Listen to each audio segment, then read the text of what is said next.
कुमाऊं परिक्षेत्र के नवनियुक्त पुलिस महानिरीक्षक रिदिम अग्रवाल के आज हल्द्वानी में एक प्रेस कॉन्फ्रेंस आयोजित की।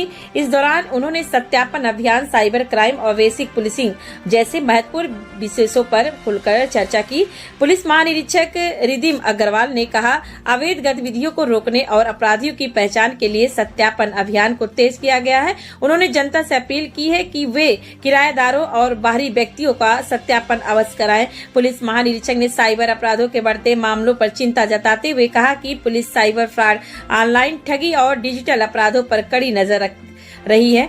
इसके लिए उन्होंने नागरिकों को भी सतर्क रहने और संदिग्ध लिंक या फोन कॉल से बचने की सलाह दी गई। पुलिस महानिरीक्षक ने बेसिक पुलिसिंग को बेहतर बनाने पर जोर देते हुए कहा कि जनता और पुलिस के बीच संवाद को और मजबूत किया जाएगा। थाना स्तर पर पुलिस अधिकारियों को निर्देश दिए गए हैं कि वे आम लोगों की समस्याओं को प्राथमिकता से हल करें।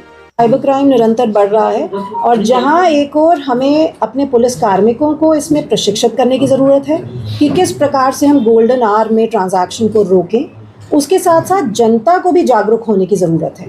बैंक्स के साथ समन्वय स्थापित करते हुए अन्य ऑर्गेनाइजेशंस हैं, आईटी डिपार्टमेंट है, हम निरंतर प्रशिक्षण कार्यक्रम ऑर्गेनाइज कराएंगे ताकि लोगों को पता चले कि किस प्रकार का साइबर का ट्रेंड इस वक्त चल रहा है। अभी फ़िलहाल आप लोग जानते होंगे वर्चुअल अरेस्ट का जो ट्रेंड चल रहा है, जिसमें आपके पास कॉल आती है कि आपके विरुद्ध वारंट इशूड है, आप अपने घर से कहीं बाहर निकल नहीं सकते हैं, आप वीसी वीडियो कॉल पर संबंधित जो क्रिमिनल है उसके साथ आते हैं तो वो आपसे पैसा ट्रांसफ़र करने की बात करता है। ये एक प्रकार का क्राइम आजकल हो रहा है। दूसरा जो हमेशा से होता आ रहा है, आपके मोबाइल पर मैसेज आता है कि आपका बैंक अकाउंट जो है उसकी जब तक आप EKYC नहीं कराएंगे तब तक वो अकाउंट जो है रिन्यू नहीं होगा। आप EKYC के नाम पर अपनी सभी डिटेल्स, OTP क्रिमिनल के साथ शेयर कर लेते हैं। तो ये चीज़ें हैं जिस पर आम जनता को बचना होगा।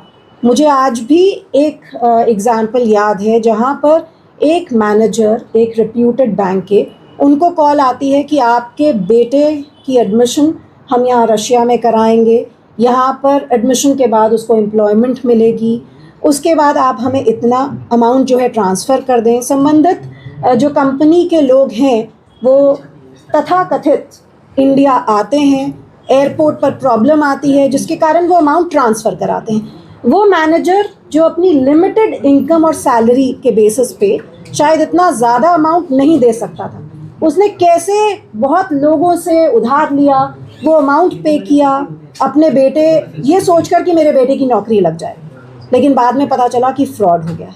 तो मैं यही कहना चाहूँगी एक पब्लिक को कि आप ऐसा कैसे मान सकते हैं कि कोई लॉटरी निकली है, या पूरी दुनिया में जहाँ इतने लोग हैं सिर्फ आप ही क्यों थे जिसकी लॉटरी निकली है, सिर्फ आप ही क्यों थे जिसके बेटे को नौकरी के लिए चयनित किया गया जबकि आपके बेटे ने नौकरी के लिए अप्लाई भी नहीं किया था। तो ये छोटी छोटी चीज़ें हैं जिस पर हमें समझदारी से काम लेने की ज़रूरत है। आप सावधान रहेंगे तो क्राइम से बचे रहेंगे।